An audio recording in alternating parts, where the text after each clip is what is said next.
ఈనాటి ఈస్టర్ పునరుద్ధాన దిన ఆరాధనకు చేరొచ్చిన మీకందరికీ ప్రభు పేరిట వందనాలు, శుభాలు, శుభాకాంక్షలు. ఆ మాదిరిగా మన ఈ ప్రోగ్రాంను వీక్షిస్తున్న వారికి కూడా, వారి కుటుంబాలకు, వారికి దేవుడు సమృద్ధి అయినటువంటి ఆనందమును, సంతోషమును కలుగజేయునుగాక. గ్రామములో నివాసం చేస్తున్న ప్రతి కుటుంబము, ఆయా ప్రాంతంలో ఉన్నటువంటి మన సంఘ బిడ్డలు ఆరోగ్యాలతోనూ ఆయుష్లతోనూ వారి కష్టార్జితలను అనుభవించుదురుగాక. రైట్, మంచిది కదా. మన పిల్లలు ఆయా ప్రాంతాల్లో జీవనోపాధి కొరకై ప్రయాసపడుతున్నారు. వారందరికీ కూడా మన గ్రామము తరపు నుంచి, మన తరపు నుంచి మరి యొక్క ఈస్టర్ శుభాలు, శుభాకాంక్షలు తెలియపరుస్తూ ఉన్నాము. మంచిది. మరి నాటి ఈస్టర్ అంటే ఏంటి? ఈస్టర్ అంటే ఏంటి? పునరుద్ధానము. పునరుద్ధానం అంటే రైట్, తెలుసుకుందాం. కొన్ని మాటలు తెలుసుకొని మనము ముందుకు కొనసాగుదాం. Praise the Lord. స్తోత్రం.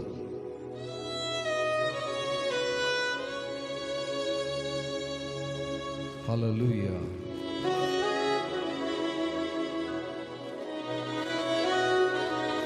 Praise God.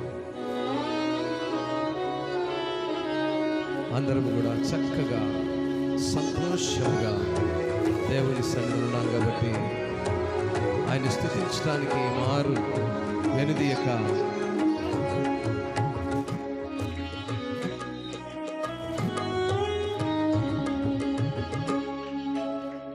అమరుడవు నీవు నా యేసయ్యా, ఆదియు అంతము నీవేనయ్యా. అమరుడవు నీవు నా యేసయ్యా, ఆదియు అంతము నీవేనయ్యా. ఆదిలోనున్న నీ వాక్యమే ఆదరించెను శ్రమ కొలిమిలో. ఆదిలోనున్న నీ వాక్యమే ఆదరించెను శ్రమ కొలిమిలో. అందరూ సంబసిల్లక సాగిపోదును సియోను మార్గములో. స్తోత్ర గీతము ఆలపించును నీ దివ్య సన్నిధిలో. అమరుడవు నీవు నా యేసయ్యా, ఆదియు అంతము నీవేనయ్యా. అమరుడవు నీవు నా యేసయ్యా, ఆదియు నీవేనయ్యా.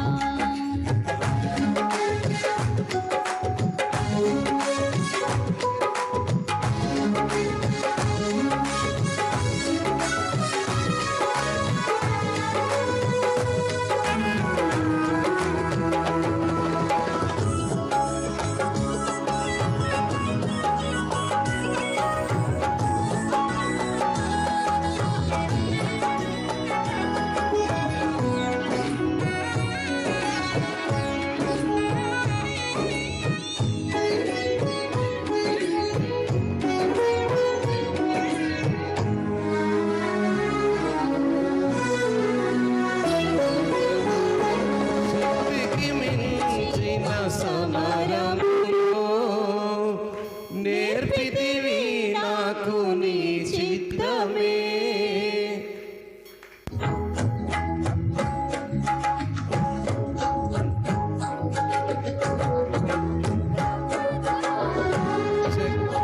శిక్షకు కావే శోధనలెన్నో,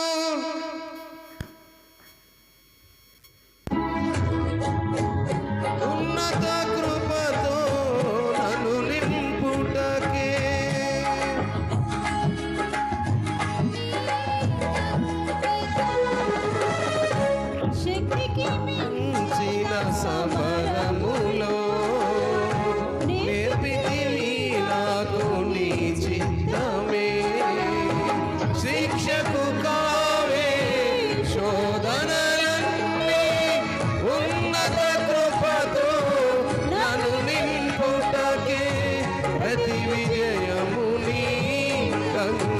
జీవితం నా బ్రతుకే నీ మహిమార్థము లోకమంతయు దూరమైనను నన్ను చేరదీసెదవు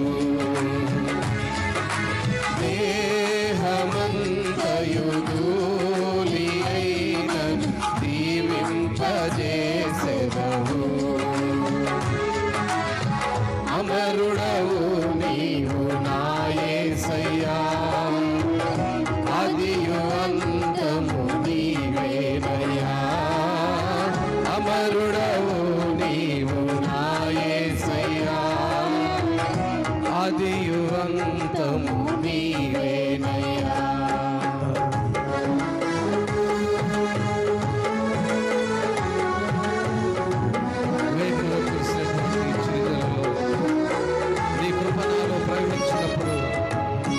పొందితిని ఎన్నో ఉపకారములు ప్రతిదినము నవనూతనమే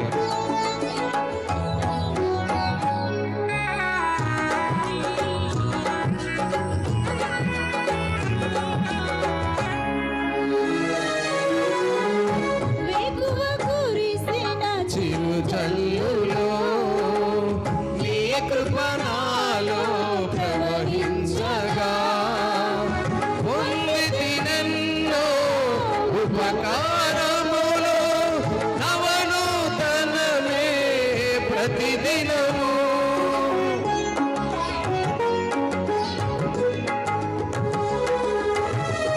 వేకువ కురిసిన చిరుజల్లులో నీ కృప నాలో ప్రవహించగా పొందితినెన్నో ఉపకారములు నవనీతనమే ప్రతిదినము తీర్చగలనా నీ రుణమును మరువగలనా నీ ప్రేమను కన్న తండ్రిగా నన్ను కాచి కన్నీరు తుడిచితివి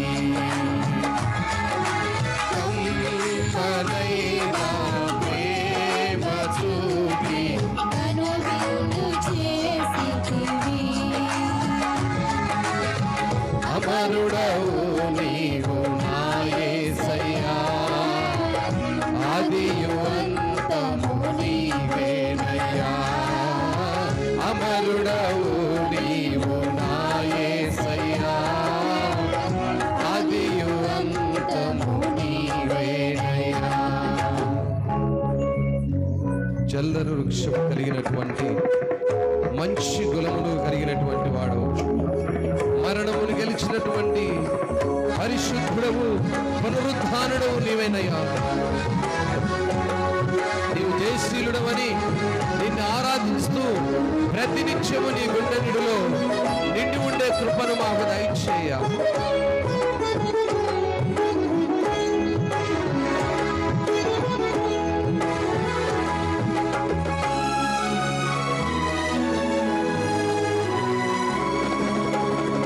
జల్లరు వృక్షములు పోలినా గుణశీలుడవు నీవేనయ్యా మరణము గెలిచిన పరిశుద్ధుడవు పునరుద్ధానుడవు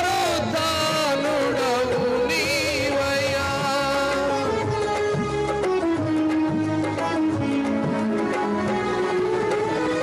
జల్లరు వృక్షములు పోలినా గుణశీలుడవు నీవేనయ్యా మరణము గెలిచిన పరిశుద్ధుడవు పునరుద్ధానుడవు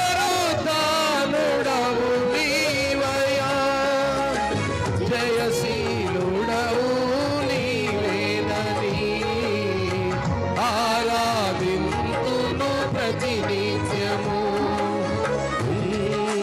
గుడిలో నిండినావు నీ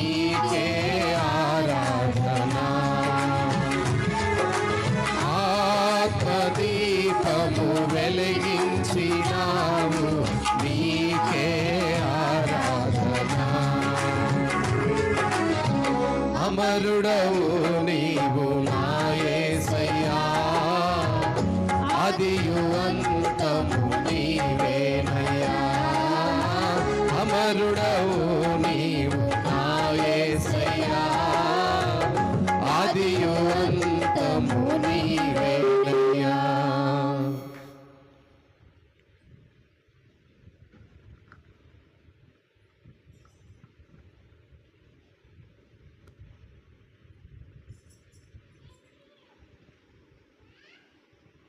మంచిది. దేవుని మహాకృపను బట్టి నాటి మన యొక్క ఈ ఈస్టర్ ఆరాధన, ఈస్టర్ అనగా యేసు ప్రభువారు మరణించి 3 దినములు సమాధిలో పాతిపెట్టబడి 3వ దినమున లేచిన ఈ రోజును ఈస్టర్ అని, ఇది పునరుద్ధానమని మనము మన యొక్క పితరుల కాలం నుంచి ఆ రీతిగా ఆయన్ను జ్ఞాపకం చేసుకుంటూ, ఆయన ఏ రీతిగా మన కొరకు ఏ రీతిగా ఆయన మరణించాడో మరి నిన్నటి దినమున గుడ్ ఫ్రైడే రోజు నేర్చుకున్నాం. ఎందుకు మరణించాడో నేర్చుకున్నాం, ఎలా మరణించాడో నేర్చుకున్నాం. ఈ దినమున ఆయన పునరుద్ధానుడు ఎందుకయ్యాడు, ఎవరి కోసమయ్యాడు, ఎలా మనం దీన్ని నమ్మాలి, ఎందుకు నమ్మాలి అనే కొన్ని సంగతులను మనము పరిశుద్ధ లేఖన భాగాల నుంచి మనము మరి ధ్యానము చేసుకుందాం. పరిశుద్ధ లేఖన భాగంలో మత్తయి సువార్త 28వ అధ్యాయము 6వ వాక్యంలో మనం అక్కడ చూసినప్పుడు, ఆయన ఇక్కడ లేడు, తాను చెప్పినట్టే లేచి ఉన్నాడు, రండి ప్రభువు పండుకొనిన స్థలమును చూద్దాము. He is not here, for he is Ryzen. As he said, come see the place where the Lord. ఆయన ఇక్కడ లేడు అనే విషయాన్ని ఎవరు చెప్తున్నారు? దూతలు అక్కడికి వెళ్ళినటువంటి స్త్రీలకు చెప్తున్నారు. అక్కడ ఉన్నటువంటి దూతలు, అక్కడ ఆయనకు కావలిగా ఉన్నటువంటి వారు, అక్కడికి తెల్లవారుజామున వెళ్ళినటువంటి ఆ మరియయు, మగ్ధలేని మరియయు అనబడినటువంటి స్త్రీలు అక్కడికి వెళ్ళి ఆయన సమాధిని పరిశీలిస్తున్నాడు. ఈయన మరణించాడు కదా, నిన్నటి దినమున పాతి పెట్టున్నారు కదా, మరి ఆయన ఎక్కడున్నాడు, ఎలా ఉన్నాడు, ఏమై ఉన్నాడు, ఏమి జరిగిందనే విషయాన్ని పరిశీలన చేయడానికి వెళ్ళారు.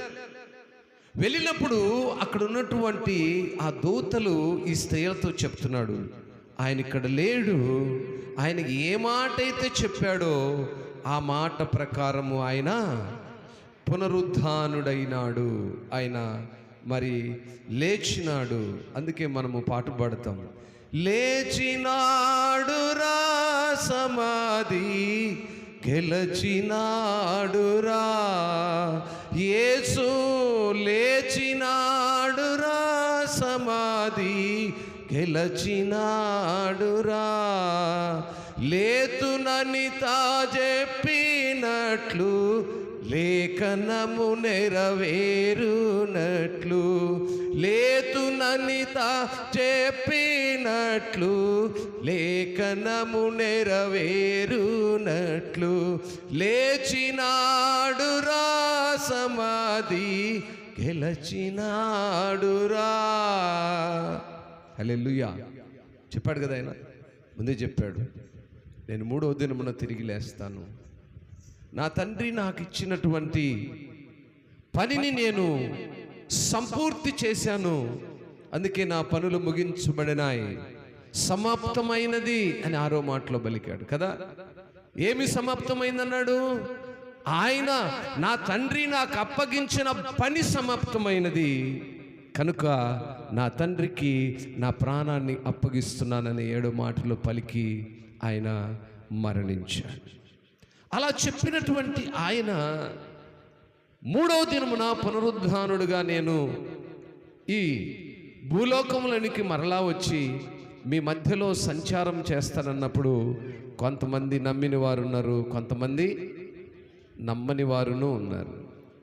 అందుకే పౌలు భక్తుడు ఏం చేశాడంటే కొరింథీ సంఘంలో ఉన్నటువంటి విశ్వాసులకు చెప్పాడు. ఆయనను గురించి కూడా కొన్ని మాటలు అక్కడ రాస్తూ వచ్చాడు.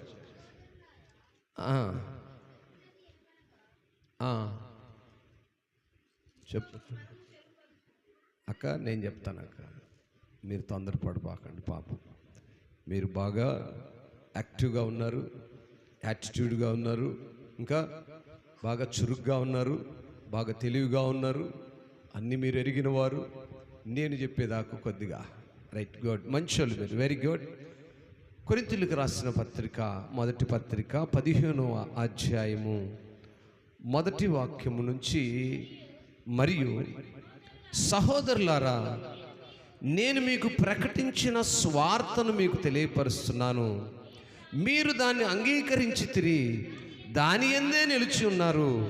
మీ విశ్వాసము వ్యర్థమైతేనే గాని నేను ఏ ఉపదేశ రూపముగా స్వార్థ ప్రకటించితినో ఆ ఉపదేశమును మీరు గట్టిగా పట్టుకొనిన ఎడల ఆ స్వార్థ వలననే మీరు రక్షణ పొందువారయుందురు. చాలా 4వ మాటలు చూస్తే అక్కడే 4లో లేఖనముల ప్రకారము 3వ దినమున లేపబడెను.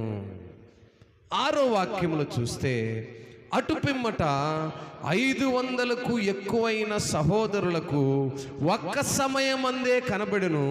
వీరిలో అనేకులు ఇప్పటి వరకు నిలిచి ఉన్నారు, కొందరు ఆగుదాం, అక్కడ ఆగుదాం. ప్రియులారా, ఇక్కడ పౌలు గారు ప్రకటిస్తున్నాడు, ఆయన పునరుద్ధరణాన్ని ప్రకటిస్తున్నాడు. ఆయన ముందుగానే లేఖనముల ప్రకారం 3వ దినమున లేస్తానని చెప్పాడు. ఆ ప్రకారమే ఆయన లేచాడు. ఆయన లేచి సంచారం చేసిన సమయంలో సుమారుగా 500 మందికి పైగా ప్రజలకు ఆయన ఒకసారి కనపరచబడ్డాడు. ఆయన కనపరచబడినప్పుడు అక్కడ రాయబడిన ప్రాముఖ్యమైన సంగతి ఏంటంటే 3వ వాక్యంలో చెప్పబడిన మాట ఏమనగా, నాకియ్యబడిన ఉపదేశమును మొదట మీకు అప్పగించి తిని, అదేమనగా లేఖనముల ప్రకారము క్రీస్తు మన పాపముల నిమిత్తము మృతి పొంది సమాధి చేయబడ్డాడు, ఆ ప్రకారమే లేపబడెను. స్తోత్రం, హల్లెలూయా. This is the Easter. ఇదే ఈస్టర్. ఈస్టర్ పండుగ అంటే ఏంటి? ఎవరైనా అడిగారు అనుకోండి, అన్నులు ఏం చెప్తారు? మేము గుడ్డలు కొనుక్కున్నాము, కిస్మిస్ కంటే బాగానే చేసుకుంటున్నాము, మబ్బియకు తెచ్చుకున్నాము, మేము తెచ్చుకున్నాము, మా పాస్టర్ తెచ్చుకున్నాడు, మేమందరము కొత్త డ్రెస్సులు వేసుకున్నాము, 12 గంటల దాకా ఏమండి పంటి పని చేసుకొని వచ్చాము. పంటి పని చేశారు అందరూ? చేయనోళ్ళు చేతులు ఎత్తండి. నువ్వేం పెడతావు స్వామి మాకు చేయకుండా వచ్చి? ముందేమో ప్రకటన చేతి అయ్యగారు బోగబెట్టేది మేమే, నేను ఇప్పుడేమో వండకుండా వచ్చిందంట. అట్టెందుకు చేస్తావు స్వామి? స్తోత్రం, హల్లెలూయా. అందరూ పంటి పని పూర్తి చేసుకొని వచ్చారు, వంట పని పూర్తి చేసుకొని వచ్చారు కదా, మంచిదే, సంతోషం. కానీ ఎవరైనా అన్నులు పొరపాటున అడిగారు అనుకో, అమ్మ గెస్ట్ అంటే ఏంటంటే ఏం లేదు, మేము ఒంటి పని పంటి పని పూర్తి చేసుకుంటాము, ఇది కిస్మిస్కు ముందు ఇది ఒక పండగ, మాకు సంవత్సరంలో 2 కిస్మిస్లు ఉంటాయి, మాకు ఇదొక కిస్మిస్ అదొక కిస్మిస్ అన్నాం అనుకో, వాళ్ళు ఒప్పుకోరు. ఈస్టర్ను గురించినటువంటి ఉపోద్ఘాతము తెలిసి ఉండాలి, ఆ సందర్భాన్ని మనం తెలియచేయాలి. తెలియని వాళ్ళు చాలా మంది అడుగుతారు, ఈస్టర్ అంటే ఏంటి? పౌలు భక్తుడు ఇక్కడ చక్కగా చెప్తున్న మాట ఏమంటే, లేఖనముల ప్రకారము క్రీస్తు మన పాపముల నిమిత్తము మృతి చెంది సమాధి చేయబడ్డాడు. అదే లేఖనముల ప్రకారము 3వ దినమున లేపబడెను. ఇదే ఈస్టర్, రైట్? ఓకే. ఇంతవరకు బాగానే ఉంది. ఇదంతా ఎందుకు ఇప్పుడు మనం నేర్చుకోవాలి కదా. ఎందుకు ఇదంతా? ఆయన 3వ దినమున ఎందుకు లేపబడ్డాడు? లేపబడిన ఆయన మన ఎడల కలిగి ఉన్నటువంటి ఉద్దేశాలు ఏంటనేటువంటి కొన్ని విషయాలను మనము ఇదే భాగంలోనికి మనము వెళదాం. చూస్తే మరి ఈ పునరుద్ధానం అనేది లేకపోతే మనకు రక్షణ లేదు. జాగ్రత్తగా ఆలకించండి అమ్మ, తలల పైకి ఎత్తండి ఒకసారి. స్తోత్రం, హల్లెలూయా. యేసు ప్రభు వారి యొక్క పునరుద్ధానమే లేకపోతే మనకు రక్షణ లేదు. మనకు రక్షణ రావాలంటే ఆయన మరణించాలి, పునరుద్ధానుడుగా లేపబడాలి. ఆయన లేపబడితేనే మనకు రక్షణ వస్తుంది. ఆయన లేపబడకపోతే మనకు రక్షణ లేదు. పౌలు గారు కాదు, నేను కాదు, ఇంకొకరు కాదు, దినకరన్ గారు, ఏ అయ్యగారు కానీ, ఏసన్న గారు, ఓసన్న గారు, ఏ అన్నగారు ప్రకటించినా అది వ్యర్థమే. దేన్ని బట్టి? ఆయన ఈ దినమున తిరిగి లేపబడకపోతే మనకు రక్షణ లేదు గనుక. అందుకే పౌలు గారు ఇక్కడ సువార్త ప్రకటిస్తూ ఇక్కడ 12వ వాక్యములు చూస్తే చక్కగా చెప్తున్నాడు. క్రీస్తు మృతులలో నుండి లేపబడి ఉన్నడని ప్రకటింపబడుచుండగా మీలో కొందరు మృతుల పునరుద్ధానం లేదని చెప్తున్నారు. మృతుల పునరుద్ధానము లేని ఎడల క్రీస్తు లేపబడి ఉండలేదు. స్తోత్రం. కొంచెం జాగ్రత్తగా ఆలకించడానికి ప్రయత్నం చేయండి. అన్యుల ప్రశ్నలకు సమాధానాలు మీరు నేర్చుకుని ఉండాలి. ఇంకా మనము కూడా అన్యుల వలె బ్రతకూడదు. మనం ప్రకటించే వారముగా ఉండాలి. ఇక్కడ పౌలు గారు ప్రకటిస్తున్నారు. కొంతమంది లోకములో మూర్ఖులు ఉంటారు, అవివేకులు ఉంటారు, పామరులు ఉంటారు, అన్యులు ఉంటారు, విగ్రహారాధికులు ఉంటారు. యేసును హేళన చేసినటువంటి ప్రజలను పోలిన అనేక మంది ప్రజలు ఉంటారు. బరబ్బను విడుదల చేసి యేసును సిలువమని ప్రకటించిన అనేక మంది ప్రజలు లోకములు ఇంకా బ్రతికే ఉన్నారు. అలాంటి వారికి మాదిరిగా మనము బ్రతకాలి. వారికి ఉపమానాన్ని తెలియచేయాలి. ఒరే నాయనా, యేసు ప్రభు వారు ఆయన గాయాలు పొందాడు, మా పాపాల కొరకే శిలువ మ్రానిపై వేలాడి తీయబడ్డాడు.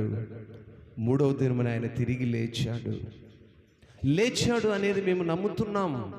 మేము నమ్మాము కనుకే ఆ మృతుల పునరుద్ధానము మాకు కూడా ఉంది. స్తోత్రం, హల్లెలూయా. గడి చప్పట్లు కొట్టు.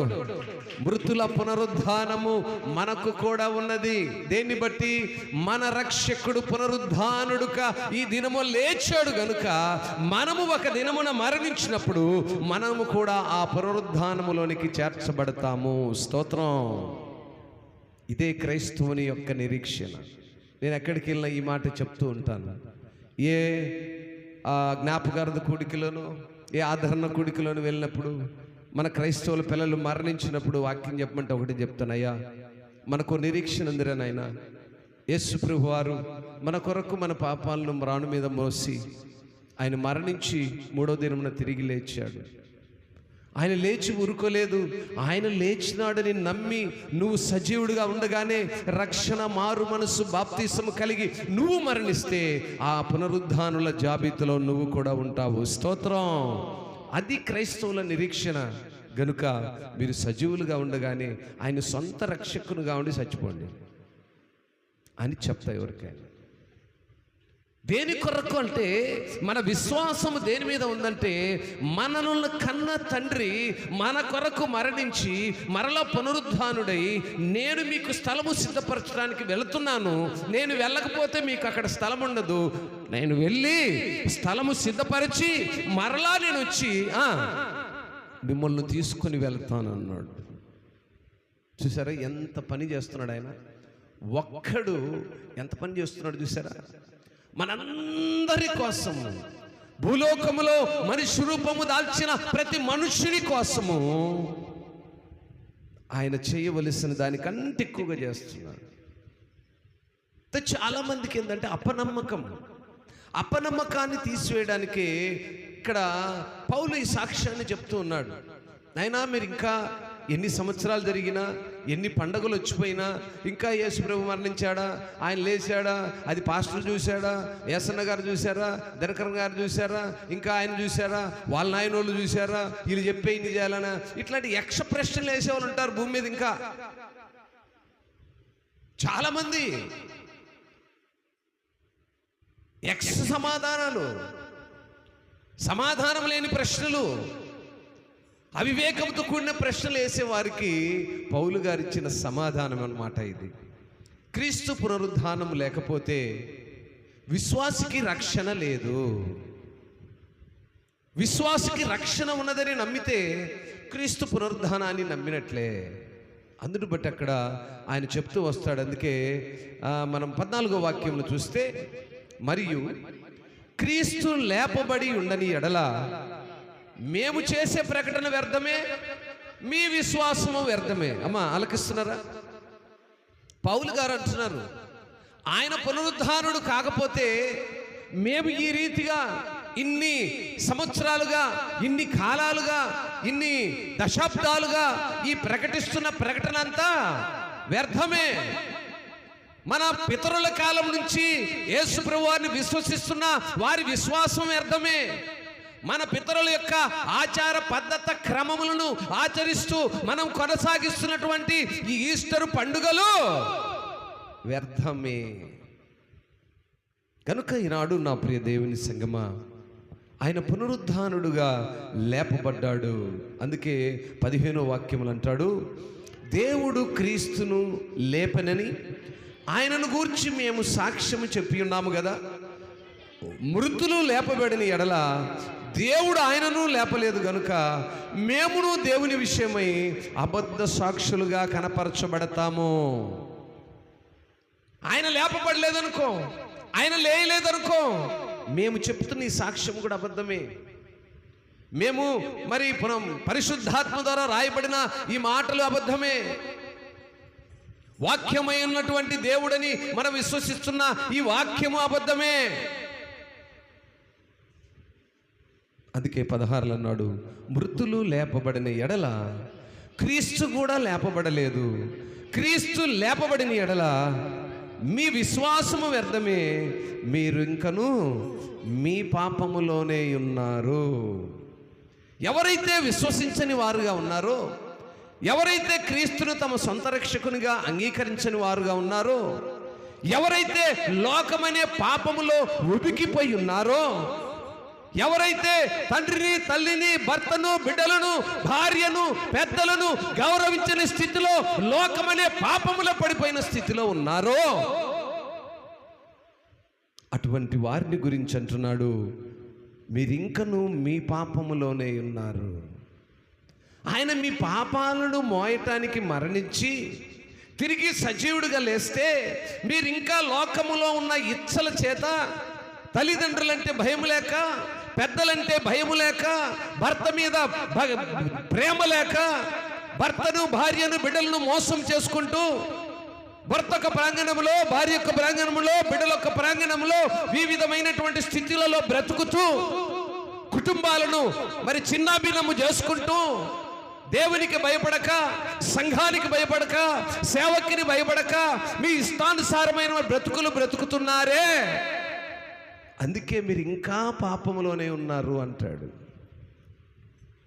అవునా కాదండి?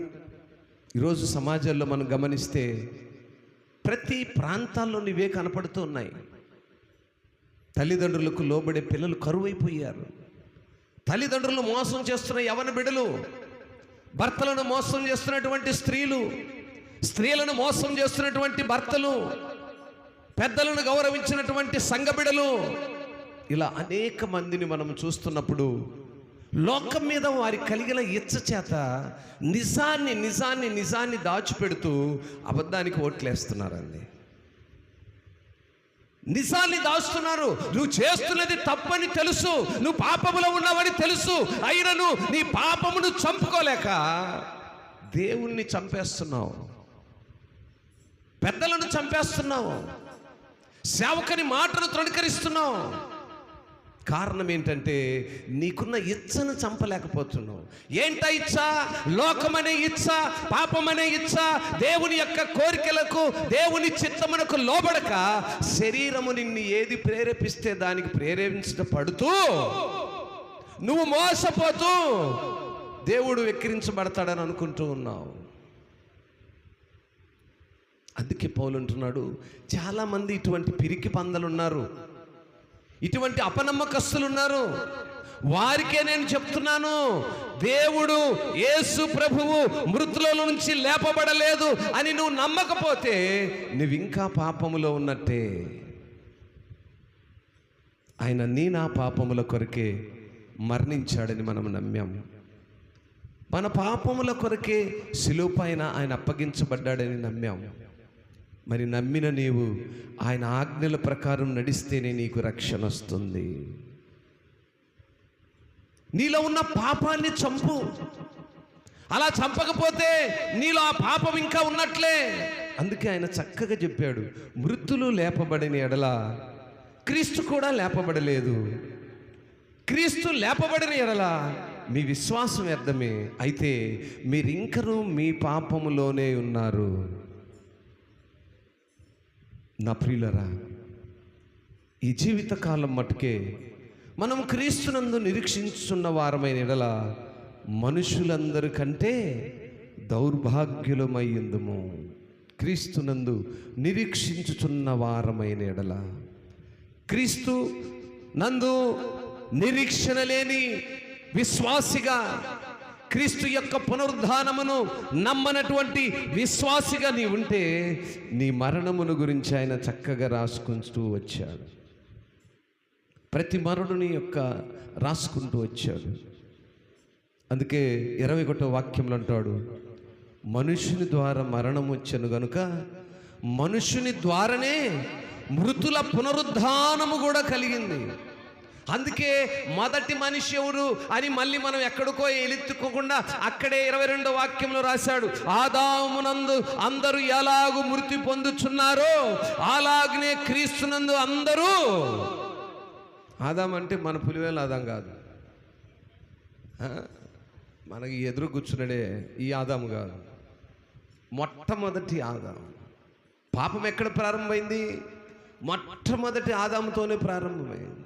అందుకన్నాడు, ఏ మనుషుని ద్వారా అయితే మొదట పాపము మన బ్రతుకులలోనికి ప్రవేశించిందో అదే రూపమును దాల్చి ఆయన మనలోనికి వచ్చి మన పాపమును కడుగుట కొరకు మరణించి పునరుద్ధానుడై ఉన్నాడు. ఇదే ఈస్టర్ అనే పండుగ. ఈ పండుగ ఏంటంటే ఆయన మన పాపాలను శిలువపై మోసి మన కొరకు తన రక్తాన్ని కార్చి మరలా 3వ దినమున పునరుద్ధానుడుగా లేపబడ్డాడు. అలా లేపబడినాడు గనుకనే ఆయన వలన వచ్చినటువంటి ఆ యొక్క పునరుద్ధాన ఆ రక్షణ మనలను ఆయనతో చేర్చే స్థితికి తీసుకెళ్తుంది అనేదే ఈ పండుగ యొక్క ముఖ్య ఉద్దేశం. మరొక అక్కడ మనము మరొక మాటను చూస్తే ఏమవుతుందంటే, కొంతమంది ఊహించినట్లుగా ఆ రోజు సిలువ వేయబడినప్పుడు ఎన్నో మాట, అది 2వ మాట అనుకుంటా. ఏంటి 2వ మాట? మాట ఏంటది? నేడు నీవు నాతో కూడా పరదేశిలో ఉండు అనే మాటను అన్నాడు. ఆ మాటను గురించి మనం జాగ్రత్తగా ఆలోచిస్తే అపోస్తల కార్యములు 2వ అధ్యాయము 24వ వాక్యంలో ఈ మాట చదివినప్పుడు నాకు అది జ్ఞాపకం వచ్చింది. అపోస్తల కార్యములు యాక్ట్స్ చాప్టర్ 2 మరణము ఆయనను బంధించి ఉంచుట అసాధ్యము గనుక దేవుడు మరణ వేదనలు తొలగించి ఆయనను లేపెను.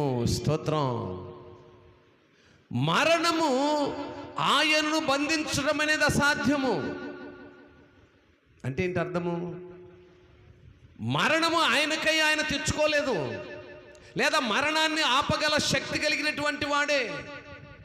అయితే ఆ మరణ వేదనలను తొలగించి ఈరోజు మన కొరకు ఆయన లేపబడ్డాడు. ఏ విధంగా లేపబడ్డాడు అనే మాటను మనం చూస్తే, ఆయన మరణంలో ఉన్నటువంటి మర్మం ఏందనే విషయాన్ని మనం గమనిస్తే, మరి ఆయన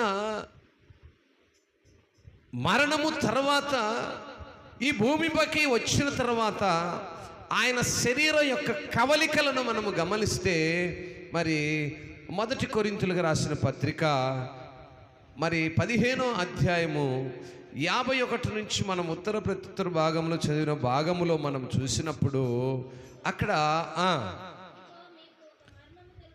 మనకొక మర్మాన్ని తెలియజేస్తున్నాడు. మనమందము నిద్రించము కానీ నిమిషములో ఒక రెప్పపాటున కడబూర మ్రోగగానే మనమందరము మార్పు పొందుదుము. బూర మ్రోగును, అప్పుడు మృతులు అక్షయులుగా లేపబడుదులు, మనము మార్పు పొందుదుము. చాలమ్మా, మృతులు అక్షయులుగా లేపబడుదురు అనే మాటకు అర్థం ఏంటి?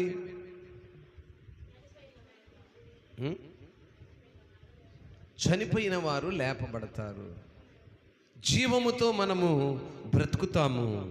అప్పుడు మనము మార్పు చెంది ఆ తర్వాత అన్నాడు, క్షయమైన ఈ శరీరము అక్షయతను ధరించుకోవలసి ఉన్నది, మర్త్యమైన ఈ శరీరము అమర్త్యతను ధరించుకొనవలసి ఉన్నది. ఆగమ్మా, కొంచెం కన్ఫ్యూజ్గా ఉంటుందిగా, మళ్ళొక్కసారి దాన్ని తీసుకుందాం. క్షయమైన ఈ శరీరము అంటే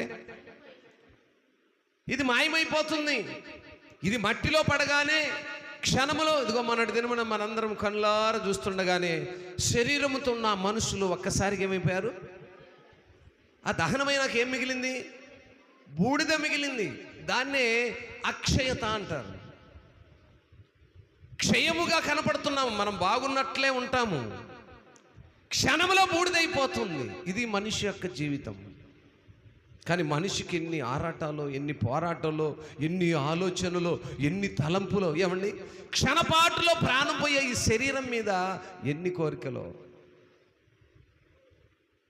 యవనస్తులకైతే ఎన్ని కోరికలో. నేను కని 18 సంవత్సరాలు మోసిన తల్లిదండ్రులు కాదని 18 సంవత్సరం రాగానే నేను వాడిని ప్రేమించాను, నేను వాడితేనే వెళ్ళిపోతాను. నువ్వెంత? నీతేం పని? నువ్వెవడు? నిన్ను కన్నోడేమయ్యాడు? మరి నీ కొరకు ప్రాణం పెట్టడానికి సిద్ధపడి నువ్వు కడుపులో చస్తావో బ్రతుకుతావో అని 9 మాసాలు మోసి నీ కొరకు కడుపు కోసుకొని బయటికి తీసుకొచ్చిందే ఆ తల్లి ఏమైపోయింది? 18వ సంవత్సరం ఆగనే నేను మేజర్ను, ఎస్ఐ కాడికి పోదంపా. అమ్మా, ఆయనను ప్రేమ చేసినవా? అవును సార్, నేను మేజర్ను, ప్రేమ చేసినాను. ఈడు 3వ రోజు వదిలి తెంగిపోతాడు, అది తెలియదు.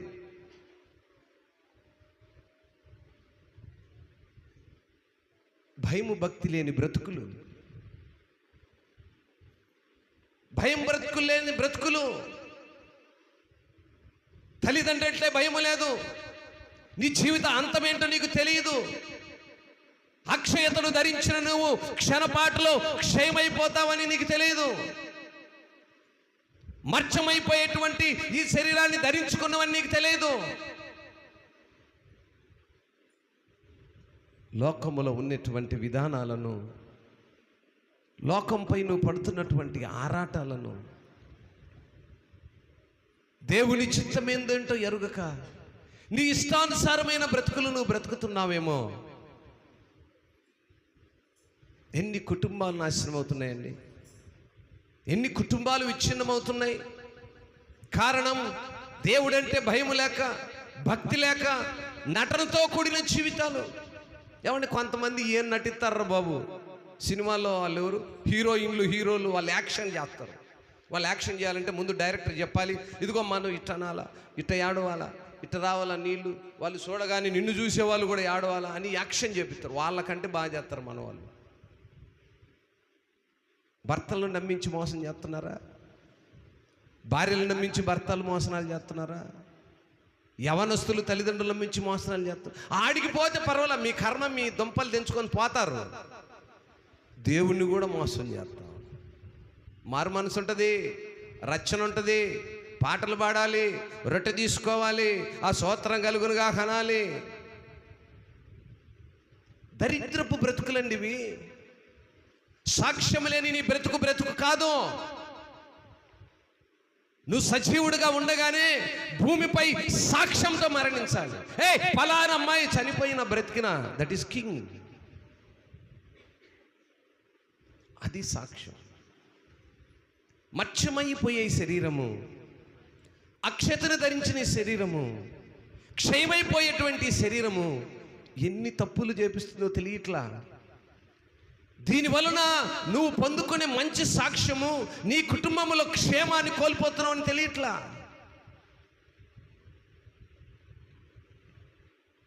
దేవుని సన్నిధికి వెళ్ళేది ఊరికే కాదు, సేవకుల మాటలు ఊరికే విని రావడానికి కాదు. బ్రతుకులు మార్చబడాలి.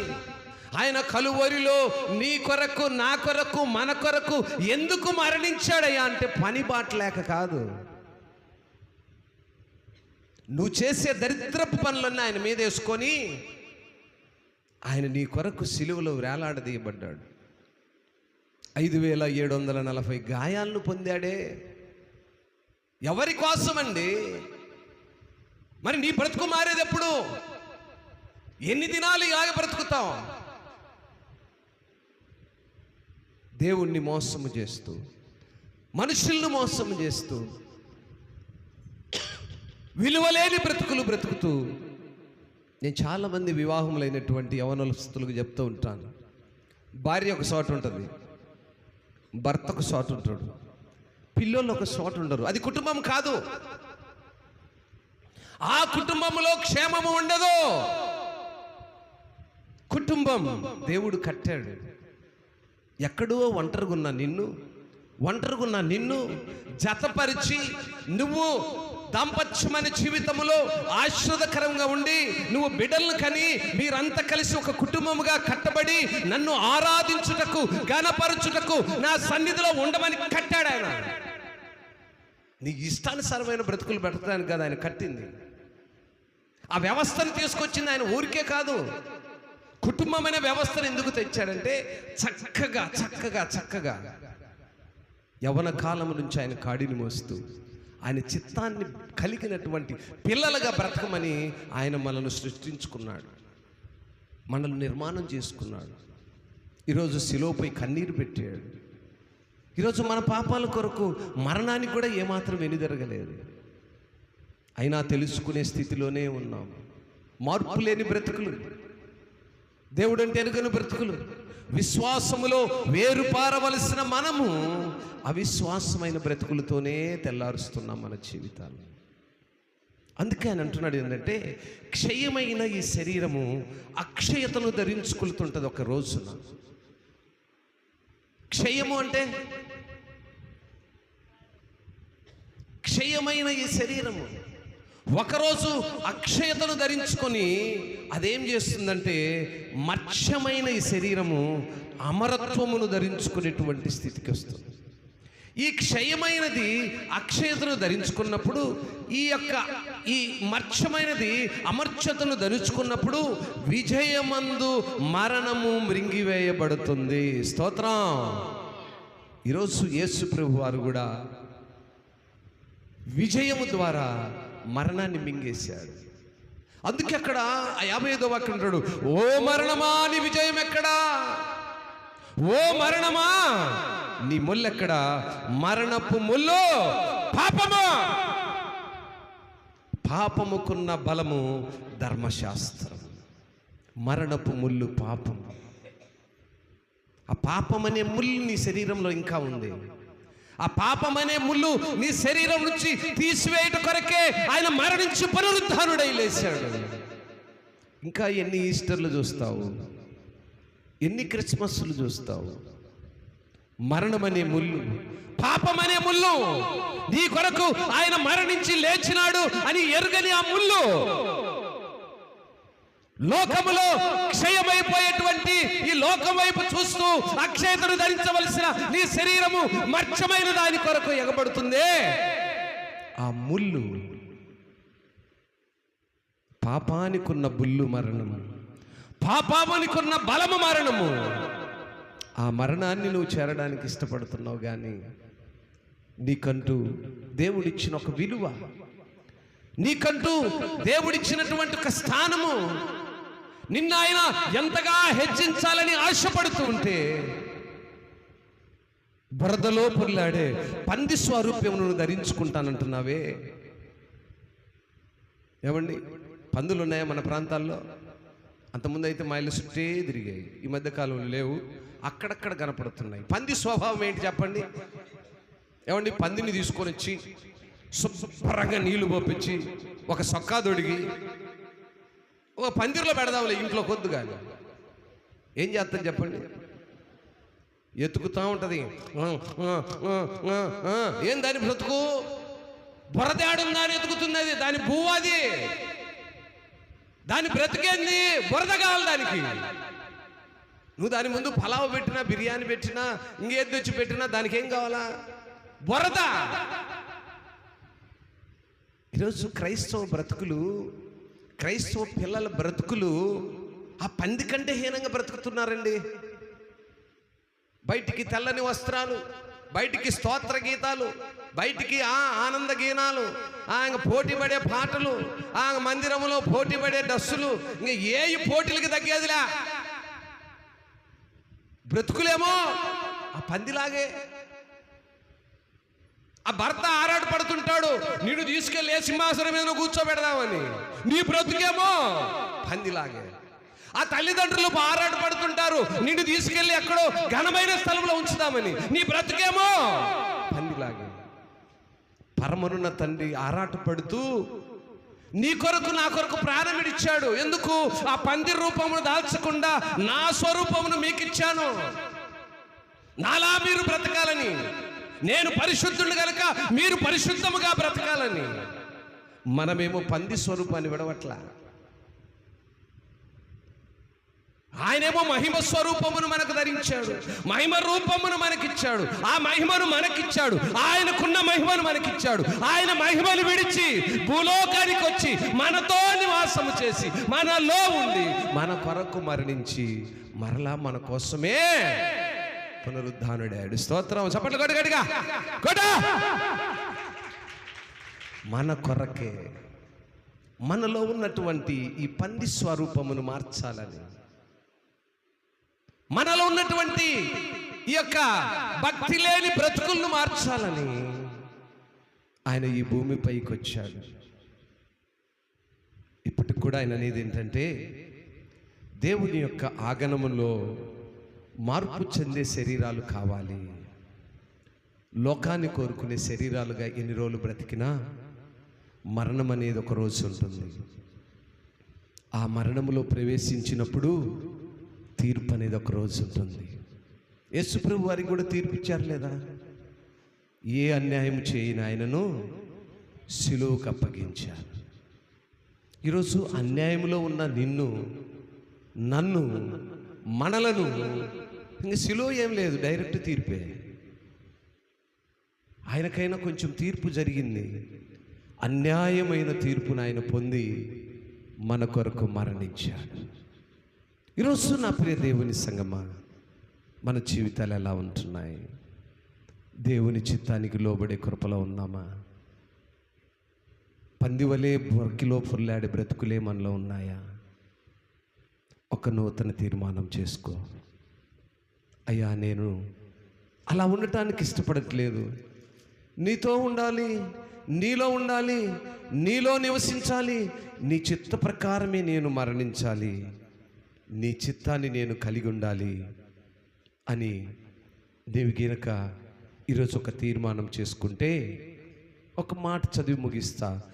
ఆయన నువ్వు ఎలా ఉండాలని ఇష్టపడుతున్నాడంటే, మత్తయి సువార్త 28వ అధ్యాయము 3వ వాక్యములో చక్కని మాట రాస్తాడు.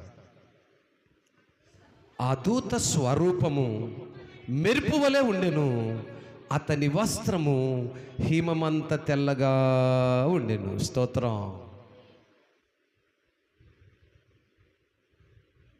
ఆ దూత వస్త్రము స్వరూపం ఎలా ఉందట? మెరుపు వలె ఉండి ఆ వస్త్రము హిమమంత తెల్లగా ఉన్నదంట. క్రైస్తవులు తెల్లని వస్త్రాలు ఎందుకు వేసుకుంటారంటే ఇందుకోసం. లోకంలో చాలామంది వేసుకునే వస్త్రాలు వేరు, క్రైస్తవులు ప్రత్యేకించి చేసుకునే వస్త్రాలు వేరు. ఇప్పుడు కొంతమంది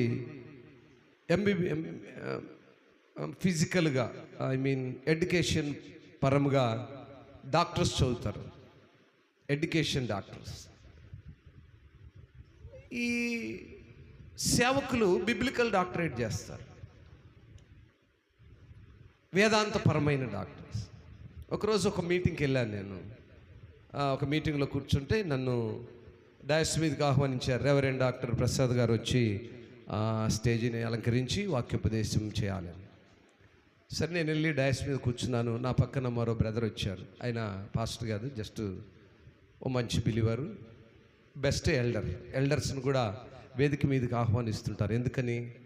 గౌరవం కలిగిన పెద్దలను వేదిక మీదకి ఆహ్వానిస్తారు. పెద్దలకి చాలా లక్షణాలు ఇచ్చాడండి. బైబిల్ చదవని పెద్దలకై తెలియదు, కానీ పెద్దలకు ఉండవలసిన లక్షణాలు అమోఘమైనవి. కానీ వాటిని కలిగిన పెద్దలు ఎక్కడ లేరు, ఏ సంఘాల్లో లేరు. ఎక్కడో 100 సంఘాల్లో ఒక 5 సంఘాల్లో కనపడతారేమో, మిగతా అంతా డూపే. ఆ పెద్ద నా వైపు కూర్చొని, సార్ మీరు డాక్టర్ ఎక్కడ చదివారు అన్నారు. అయ్యా నేను ఫిజికల్ డాక్టర్ని కాదు, బిబ్లికల్ డాక్టరేట్. ఓహో అదే ఆ డాక్టర్ అంటే ఆ స్వరూపాన్ని తెలియజేస్తున్నాను. తెల్లని వస్త్రాలు ధరించుకున్న వాళ్ళందరూ డాక్టర్లే, ధరించుకున్న వాళ్ళందరూ పరిశుద్ధులే, ధరించుకున్న వాళ్ళందరూ నల్ల సొక్కాలు వేసుకున్న వాళ్ళు మంచోళ్ళు కాదు, పరిశుద్ధి అని కాదు. మనకిచ్చిన స్వరూపం, ఆ వస్త్రానికి ఉన్న విలువ. ఈరోజు ఉదయకాలమే నేను ఎప్పుడు వాటర్ పట్టుకునడానికి ఆ హిందువులది ఒకటి వాటర్ ఏమంటారు దాన్ని, ప్లాంట్ దగ్గరికి వెళ్ళాను. ఎప్పుడు అక్కడే తెస్తాను, వేరే చోట దాకా. నేను హైదరాబాద్ పోతున్నా కూడా క్యాన్లో 2 క్యాన్లు నీళ్ళు పెట్టుకొని తీసుకెళ్తాను ఎక్కడికి వెళ్ళినా. వెళ్ళి రోజు అక్కడే వాటర్ పడుతున్నా. ఈరోజు ఇలా తయారై వెళ్ళాను వాటర్ ట్యాంక్. అతను మరి ఏమనుకున్నాడు, వచ్చి సార్ మీరు పాస్టరా అన్నాడు. అవునయ్యా, హ్యాపీ ఈస్టర్ సార్. ఎందుకన్నాడు? నా వస్త్రధరణను చూశాడు. అతనితో నాకే పరిచయం లేదు, నేను మాట్లాడలేదు, ఆయన ఎవరు నాది లేదు, నేను ఎవరు ఆయన తెలియదు. కాకపోతే రోజు నేను వెళ్ళి వాటర్ పట్టుకోవడం చూస్తా అన్నాడు. ఈరోజు అడిగాడు. అందుకే ఇక్కడ ఏం చెప్పుకొస్తున్నాడంటే, ఆ దూత స్వరూపము మెరుపు వలె ఉండి అతని వస్త్రము హిమమంత తెల్లగా ఉన్నదట. ఇంతక ఆ అతను ఎవరా అతను? యేసుక్రీస్తు ప్రభువారు. ఆయన స్వరూపము మెరుపు వలె ఉండి ఆయన ధరించిన వస్త్రములు హిమమంత తెల్ల. హిమము అంటే మంచు లాంటి తెల్లటి స్వరూపమును కలిగినటువంటి వాడుగా ఉన్నాడు. అటువంటి తెల్లని స్వరూపమును ఎర్రని రక్తముగా మార్చుకున్నాడు. ఎవరి కొరకండి? మరి మన కొరకు ఇంత చేసిన ఆయన మన నుంచి ఏమడుగుతున్నాడు?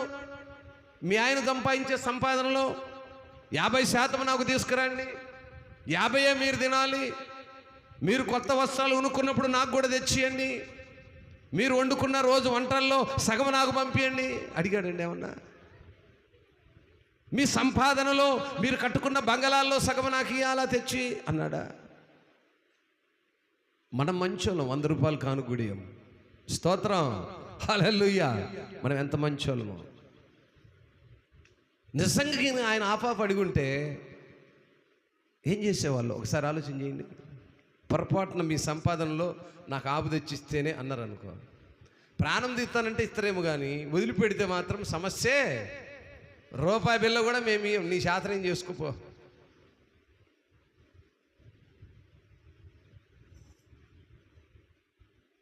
ఎలాంటి విశ్వాసులు ఉన్నారు అంటే, ఆయన ఎందుకొరకు ఈ మరణము, ఎందుకొరకు ఆ పునరుద్ధానము గ్రహించలేకున్నారు.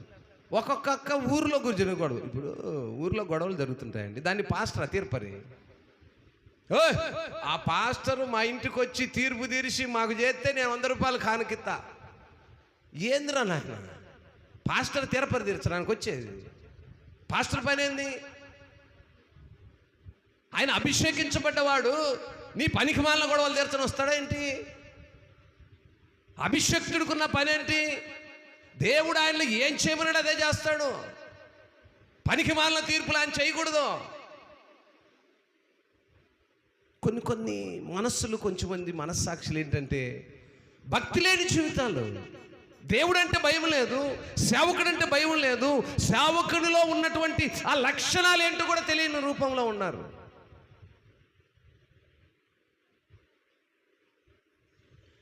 సేవకుడు తీర్పులు చేయడు. కుటుంబాల్లో జరిగే సమస్యలు సంఘములో ఉండే పెద్దలు, సంఘములో ఉండే కుటుంబాలు వాళ్ళు తీర్పులు చేసుకోవాలి.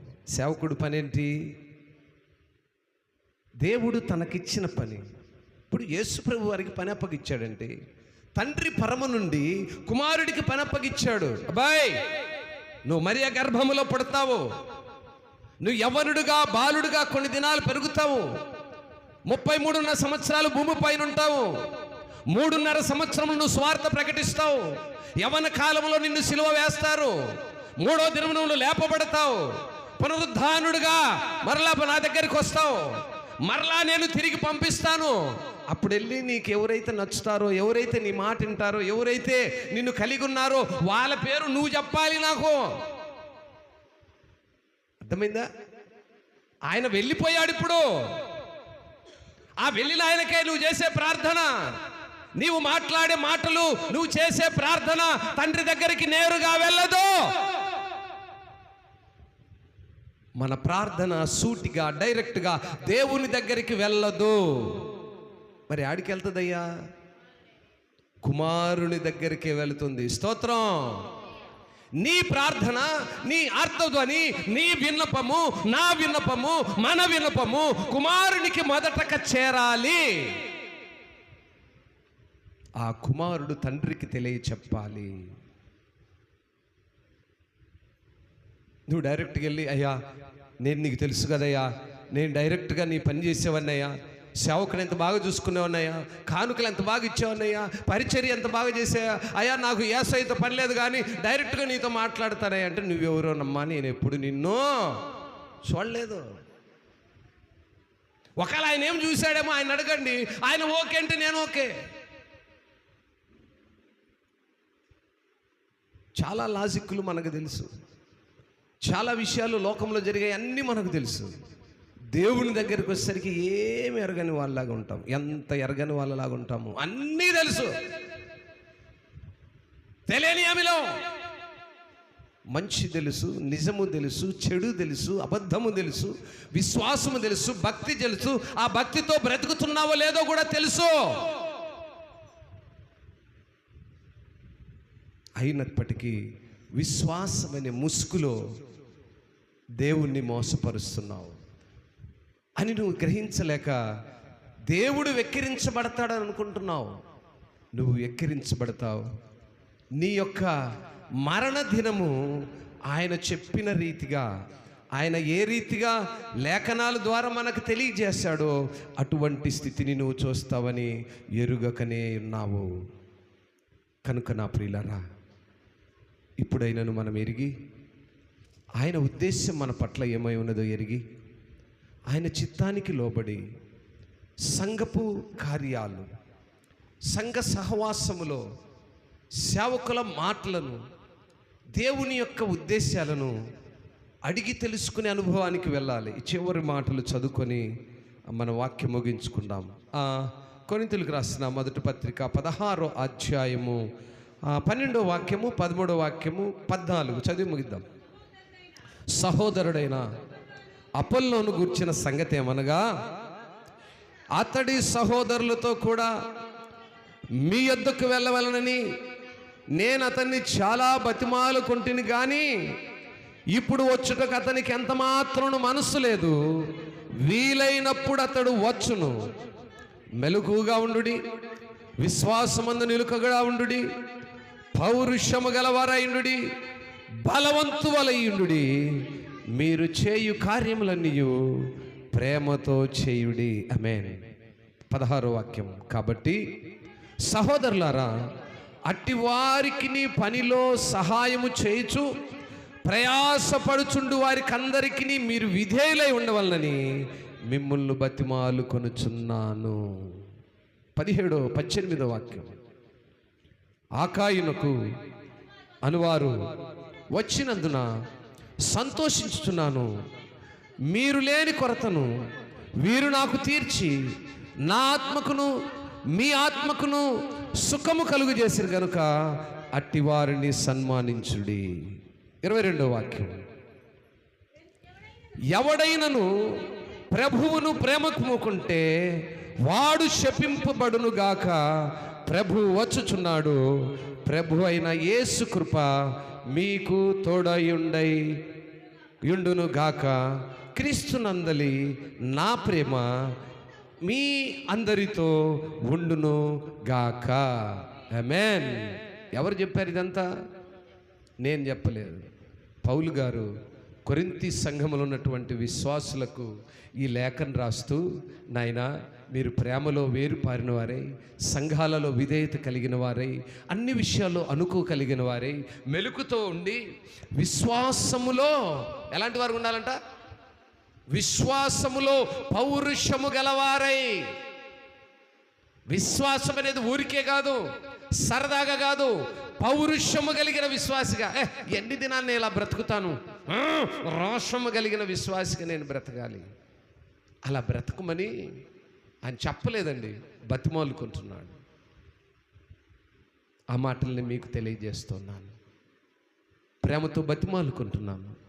కుటుంబాలను పాడు చేసుకోవద్దు, యవ్వన కాలపు జీవితాలను పాడు చేసుకోవద్దు. అక్షయత అయినటువంటి, క్షయములో మాయపోయినటువంటి ఈ శరీరాలపై కలిగిన ఇచ్చతో కుటుంబాలను పాడు చేసుకోవద్దు. భార్య, భర్తలు, బిడ్డలు సమాధానం, ఏక కుటుంబముగా ఉండాలని ఆయన ఏ విధముగా ఆశపడుతున్నారో అట్టి ఆశ కలిగిన వారై, అట్టి నిరీక్షణతో ఆయన పునరుద్ధానుడుగా ఈ దినము ఏ రీతిగా సజీవుడుగా ఇదిగో నీతో నాతో మనతో ఈరోజు ఈ మాటల ద్వారా హెచ్చరించి ఉన్నాడో ఆ మాటలను జ్ఞాపకం చేసుకుంటూ ఇంకా ఆ పంది వలె బ్రతుకుతున్న స్వరూపమును విడిచి క్షయమైనటువంటి అమర్చతను ధరించినటువంటి ఆ యొక్క స్వరూపములోనికి నడిచి నిస్వార్థమైన ప్రేమతో ఆయన్ను కలిగి ఉండాలని ఈ పునరుద్ధాన దినమందు, ఈ ప్రత్యేక ఈస్టర్ దినమున ప్రభు పేరిట ఈ మాటలు తెలియజేస్తూ సెలవు తీసుకుంటున్నాను. దేవుడి మాటలు దీవించి ఆశీర్వదించునుగాక. అందరికీ వందనాలు. అందరం లేచి నిలబడి పాత్ర కొరకై సిద్ధపడదాము. ఈరోజు ఆయన నీతో నాతో మాట్లాడిన ఓ చక్కని మాటను జ్ఞాపకం చేసుకుంటూ ముందుకెళదాము. అయ్యా, నా బ్రతుకులు కేవలము ఇలా ఉంటేనే సరిపోదయ్యా, మార్చబడి మార్పు కలిగిన జీవితాన్ని కలిగి నేను బ్రతకాలని ఓ తీర్మానం కలిగినటువంటి కుటుంబాలుగా మనం ఉండాలి. ఓ తీర్మానం కలిగినటువంటి సంఘ పిల్లలుగా మనం ఉండాలి. అట్టి కృపలో వెళ్దాం. కళ్ళు మూసి ప్రార్థన చేసుకుందాం. కళ్ళు మూసి ప్రార్థన చేసుకుందాం. అయ్యా, నేను ఇలా కాదు, ఇలా బ్రతకాలని, ఇలా నీలో ఉండాలని, నీతో ఉండాలని ఆశపడుతున్నానని ప్రార్థన చేసుకుందాం. ప్రతి ఒక్కరము ప్రార్థనలోకి భావించుదాం. ఆరాధించుకుంటూ, అయ్యా నేను ఇలా నివసించుట నీకు ఇష్టం లేదని నేను ఎరిగి ఉన్నానని కళ్ళు మూసి ఒక్కసారి ఆయన వైపు చూస్తూ అడుగుతావా? ఒకసారి ఆయన వైపు చూస్తూ, నాయనా ఇదిగో నా బ్రతుకు ఏ రీతిగా ఉందో, నేను ఎలా బ్రతుకుతున్నానో నన్ను ఒకసారి సరిచేయమని అడుగుదాం. ప్రతి ఒక్కరము కళ్ళు మూసి, ఎవరు ఒకరి వైపు ఒకరు చూసుకోవద్దండి. నీ విశ్వాసం ఏంటో, నీ భక్తి జీవితం ఏంటో, నువ్వు ఎలా నివసిస్తున్నావో, ఎలా ఉండాలని దేవుని వాక్యం సెలవిస్తుందో ఆ రీతిగా ఉండటానికి ఒక్కసారి పిల్లలందరూ బయటికి వెళ్ళారు. ఎందుకు వెళ్ళారు? ఎందుకు వెళ్ళారు? అందరు లోపల రండి. ఆరాధన జరిగేటప్పుడు బయటికి వెళ్ళకూడదు. కృపణ ఎందుకు బయటికి వెళ్ళా? ఆరాధన సమయం కదా, ఎందుకు వెళ్తారు బయటికి? లైవ్ నడుస్తుంది, మర్చిపోతున్నారా ఏంటి? అందరూ కళ్ళు మూసి, అందరము కూడా ఒక్క మాటతో, అయ్యా ఇదిగో ఈ సమయంలో నీ మాటలు నేను వింటున్నాను, ఈ వాక్యాన్ని నేను ధ్యానం చేశాను, నీ దాసుడు మా కుమారుగా నిలబడి నీ ప్రత్యక్షతలో మమ్మల్ని ఉంచాడు కనుక మమ్మల్ని జ్ఞాపకం చేసుకోయా అని ఒక్కసారి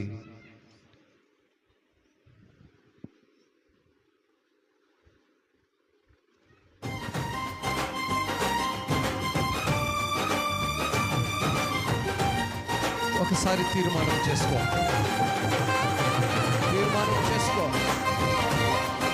నువ్వు ఎలా ఉండాలనుకుంటున్నావు ఒక్కసారి తీర్మానం చేసుకో. ఎలా ఉన్నావో జ్ఞాపకం చేసుకో. అందరూ లోపలికి రావాలి. పిల్లలందరూ లోపలికి రావాలి. రైట్ అంతా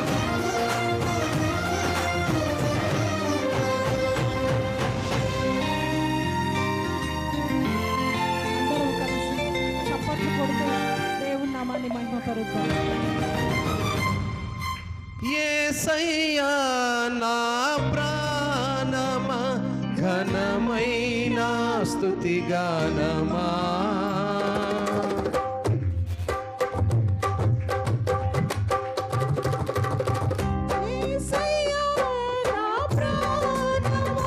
ఘనమైన స్తుతి గానమా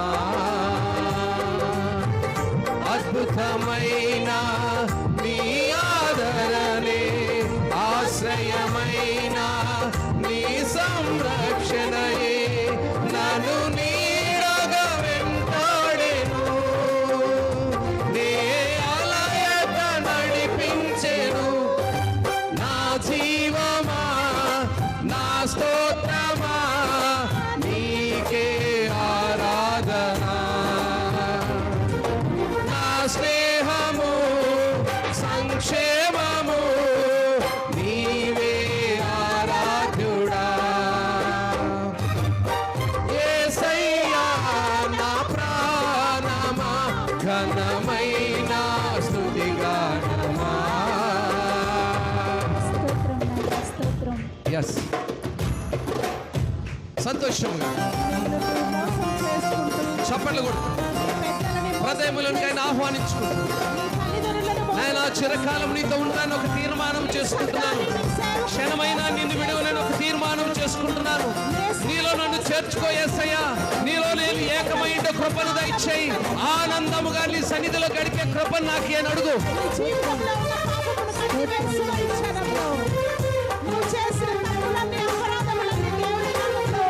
ప్రైజ్ గాడ్. స్తోత్రం. హల్లెలూయా. yes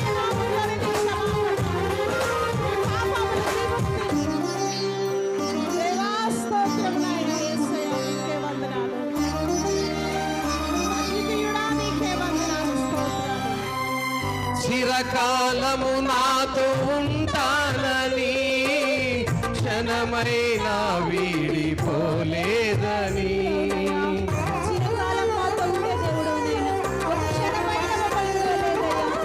నీలో నన్ను చేర్చుకున్నావని తండ్రితో ఏకమై ఉన్నామని అందరూ కలిసి ఆనందగానము ప్రతి ఒక్క నోరు తెరిచి నోరు తెరువు. బిగ్గరగా తెరువు. నోరు తెరిచి ఏదైనా నాకున్న సంతోషము నీతోనే కలిగి ఉన్న అనుబంధమే. అవును, నాకు ఈ లోకలే సంతోషం అవసరం లేదయ్యా, నీతోనే నా సంతోషం. నోరు తెరువు.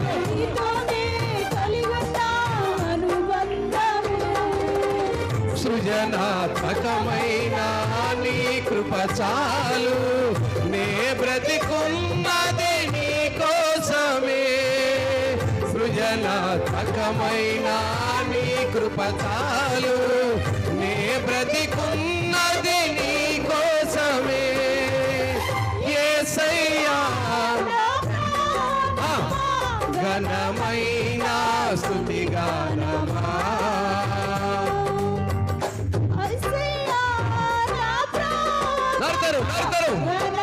నైనా నా స్థితికి పాత్రుడవయ్యా, నువ్వు ఆరాధనకు అర్హుడవయ్యా. యోగ్యత లేని నాకు ఈ యోగ్యతనిచ్చావయ్యా. నోరు తెరిచి అడుగు. నాలో ఉన్న ప్రతి విధమైన కల్మషం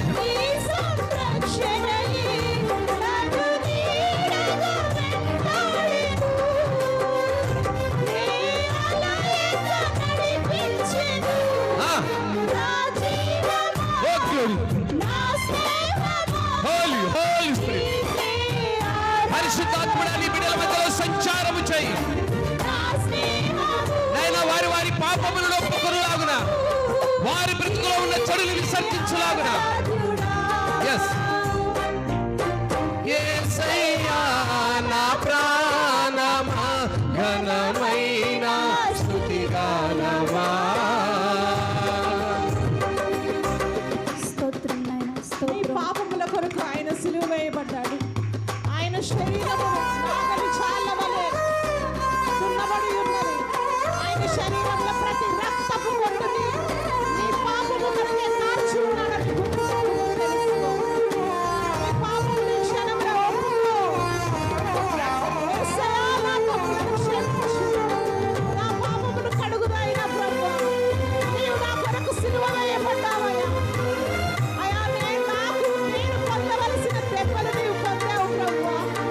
నేను గాయం చేయవలసిన నువ్వు గాయపడ్డావు తండ్రి యేసయ్యా. నేనిచ్చిన నీ రుణం నేను తీర్చలేను ప్రభువా. సంతోషంగా praise God, glory, praise God, praise God.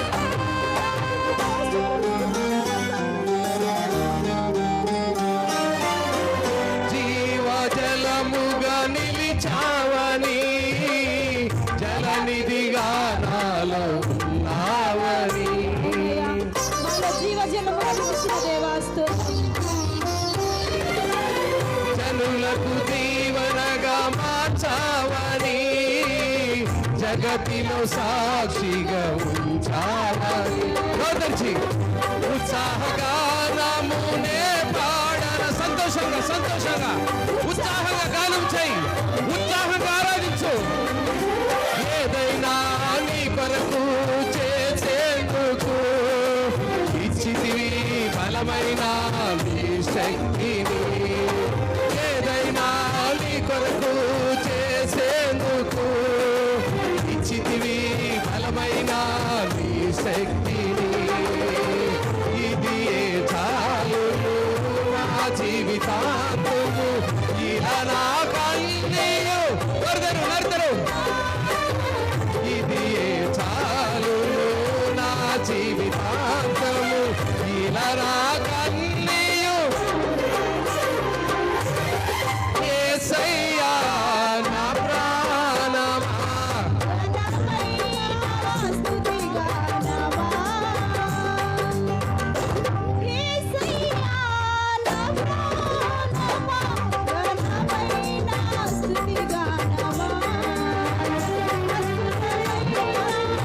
నీ ఆదరణే ఆశ్రయమైన, నీ సంరక్షణయే నన్ను నీడగా వెంటాడెను.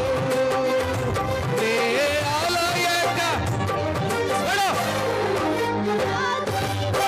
నా జీవమా, నా స్తోత్రమా,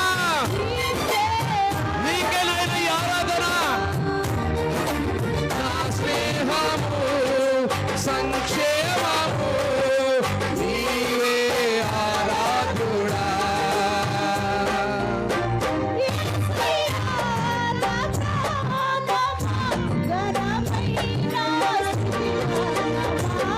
ఎస్ ఎస్ ఘనమైనటువంటి స్థుతి, అద్భుతమైన ఆయన ఆదరణ, ఆశ్రయాన్నిచ్చే ఆయన సంరక్షణ, నీడగా నిన్ను వెంటాడి కాపాడేటువంటి ఆయన కృప. ఆయన ఏనాడు అడయక నీ చేయి విడక నిన్ను వెంబడిసి సంరక్షిస్తున్నటువంటి నాయకుడు, దేవాది దేవుడు.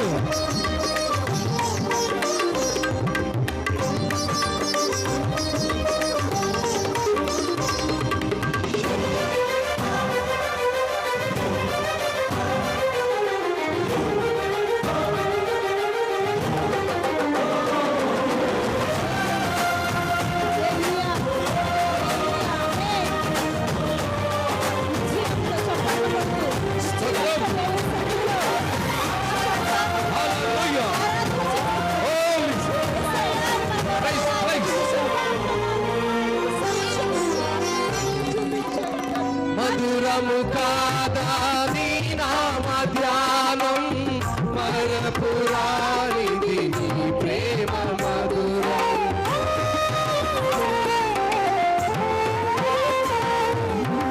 మేలు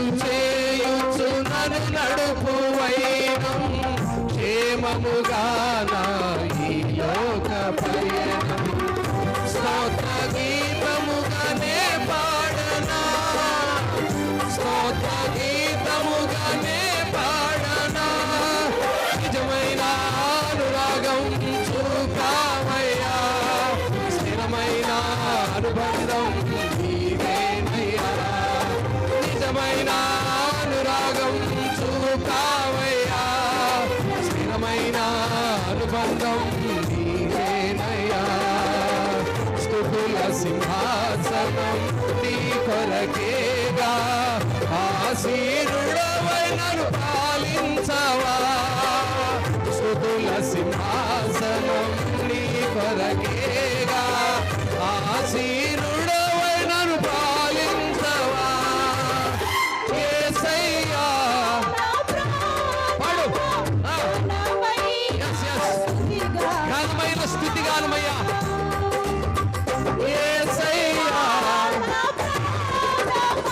ఘనమైన స్తుతి గానమా, అద్భుతమైన నీ ఆదరణే, ఆశ్రయమైన నీ సంరక్షణయే నన్ను వీడక నేరాలయక నా జీవమా.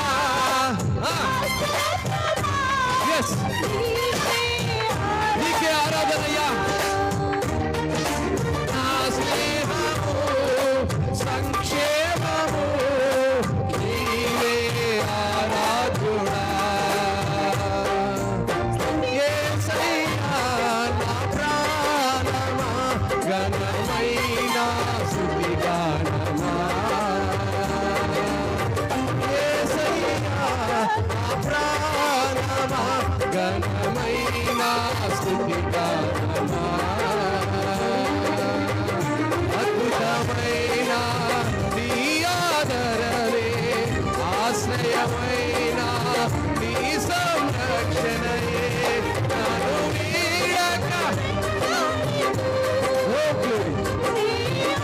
అవునైనా మేము అలవైక నిన్ను పడించాము. యేసయ్యా నా ప్రాణమా, ఘనమైన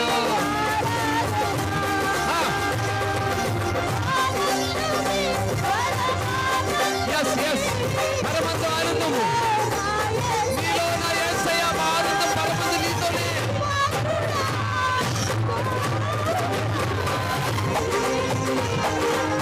స్తోత్రం స్తోత్రం స్తోత్రం. అవునైనా పరమందే మా ఆనందం యేసు. Holy holy holy holy. Praise praise praise praise.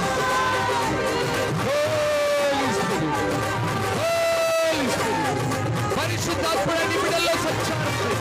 పరిశుద్ధాత్ముడని బిడ్డలతో పరిశుద్ధాత్ముడని బిడ్డల్లో holy holy holy. Praise God praise God praise God praise God praise God praise God. స్తోత్రం. హల్లెలూయా హల్లెలూయా హల్లెలూయా.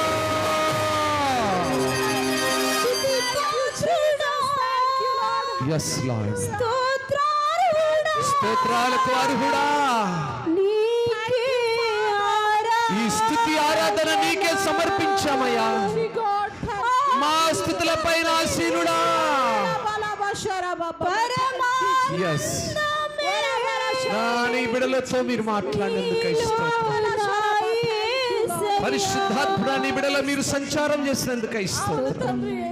ఆత్మపూర్లుగా నీ బిడలనైనా ఉచ్ఛేదములో ఉజ్జీవములో మీరు ఇచ్చినందుకై స్తోత్రాలు నాయన. ఈ ఉజ్జీవం ఈ ఉత్తేజము నీలో సర్వదా నిరంతరము నాయన మేము బ్రతుకున్నంత కాలము నీకు ఇష్టమైన పిల్లలుగా, నీ మాటలను లోబడే పిల్లలుగా నాయన మేము చేసుకున్న తీర్మానాలకు విధేయత కలిగిన బిడ్డలుగా మీరుంచండి. నోరారా నిన్ను పిలిచి మనసారా నిన్ను ఆరాధించి హృదయపూర్వకంగా నాయనా ఎన్నో వారి తప్పుదాలను ఒప్పుకుంటున్న బిడ్డలను నాయన మీరు ఎత్తిపట్టండి. యేసయ్యా. అయ్యా, నీ కనుదృష్టి మా క్షయమైపోయేటువంటి ఈ లోకములో అక్షయతమైనటువంటి జీవితాన్ని అనుభవించిన బిడ్డలు ప్రభువా, కను తెలుసుకోలేకపోతే మర్చమైన వాటి కొరకై వేరాకులు పడుతూ ప్రజల కొరకై మర్చమును ధరించినటువంటి పిల్లలుగా ఉంచు తండ్రి స్తోత్రం. అయ్యా. ఈ లోకములో అయ్యా, మంటి శరీరమును కొరకై ఆరాటపడుతూ ఆరాటపడుచున్నారు తండ్రి. నాయన తల్లిదండ్రులను విడిచి, పాపంలో మునిగిపోయి నాయన భర్తలను విడిచి, యేసయ్యా, పెద్దలను విడిచి, ఒక్కసారి కుటుంబాలను చిన్నభిన్నము చేసుకొని ఒక్కసారి నీ సన్నిధికి దూరమై నిన్ను గణపరచలేక, నీలో ఆనందించలేక, మీరు ఉచితముగా ఇచ్చిన రక్షణను పొందలేక ఎంతో మంది బిడ్డలు నిరశ్రయస్తులైనారయ్యా. యేసయ్యా, నీ ఆజ్ఞలకు లోబడిన యవనులు, నీ ఆజ్ఞలకు లోబడిని పెద్దలు స్తోత్రం. నిన్ను ఆరాధించుటకు, పరిశుద్ధుల సహవాసములో చేర్చబడుటకు అర్హత లేని అనేక మంది కొరకు ప్రలాపిస్తున్నామయ్యా. నాయన జ్ఞాపకం చేసుకో, నాయన జ్ఞాపకం చేసుకోయా. యవన కాలములో యవనస్తులు త్రొట్టిల్లుదరని మీరు సెలవిచ్చారయ్యా. అనేక మంది బిడ్డలు త్రొట్టిల్లుతున్నారు, మీకు దూరస్తులుగా ఉంటున్నారు. నాయన వారిని క్షమించి నీ సన్నిధిలో చేర్చుకోయా, నీ సహవాసములో చేర్చుకోయ్యా. అనేక కుటుంబాలు భర్తలకు భార్యలను, భర్తలకు భార్యలు, భార్యలకు భర్తలు విధేయత లేక, పెద్దలకు లోబడక, సంఘానికి లోబడక, సేవకులకు లోబడక, ఇష్టానుసారమైన బ్రతుకుతులు బ్రతుకుతున్న బిడ్డల కొరకై ప్రార్థిస్తున్నాను. నాయన జ్ఞాపకం చేసుకో, ఈ ఈస్టర్ దినమును జ్ఞాపకం చేసుకో, ఈ పునరుద్ధాన దినమును జ్ఞాపకం చేసుకో. వారి బ్రతుకులు నూతన పరచబడునుగాక. నాయన నిరాశ్రయులైనటువంటి వారు, లోకమును ధరించుకున్న వారు మిమ్మల్ని కరిగిన పిల్లలుగా బ్రతుకుదురుగాక. సాక్ష్యం కలిగిన కుటుంబాలుగా, ఎత్తబడే గుంపులో చేర్చబడే కుటుంబాలుగా, పరిశుద్ధుల సహవాసంలో చేరే కుటుంబాలుగా నీ పిల్లల్ని ఎత్తిపట్టమని ఈ ఈస్టర్ శుభ సంతోషాలు ప్రతి కుటుంబంలో సంతోషంతో, ఆనందంతో గడిపేటువంటి క్షణాలు ఆ కుటుంబాలకు దయచేయమని, గ్రామాన్ని ఎత్తిపట్టమని, శోధనలు కలిగిన బిడ్డలు నాయనా సమాధానం లేని కుటుంబాలను సమాధానపరిచి నీ పిల్లలుగా, నీ కుమారులుగా, నీ కుమార్తెలుగా సంఘ సహవాసములో చేర్చబడి వారి తప్పులు నీ సన్నిధిలో ఒప్పుకొని నీకు ఇష్టలుగా నివసించే ఆయుష్కాలమును ఆ బిడ్డలకు దయచేయుదురుగాక. ఈ ఆరాధనలో పాలు పంచుకొని నిన్ను గణపరిచిన వారిని నీ కృపలో ఎత్తిపట్టమని నాయనా, నాయనా, నాయనా నీ మాటలు వింటూ, నీ సన్నిధిలో ఉంటూ, నీ మాటలు అలక్ష్యము చేసిన వారిని క్షమించి నీ సహవాసములో చేర్చుకోమని ఈ స్తుతి ఆరాధన మీకే సమర్పిస్తూ యేసయ్య ఘనమైన నామములో ప్రార్థించి అడిగి వేడుకుంటున్నాము తండ్రి. త్రియేక దేవుని కృపా కాపుదల ఆరాధనలో పాలు పంచుకున్న బిడ్డలకు, సంఘమునకు, సకల పరిశుద్ధులకి ఇప్పుడు ఎల్లప్పుడు సదాకాలం ఆయన కృపతోడే నడిపించును గాక. ఆమేన్.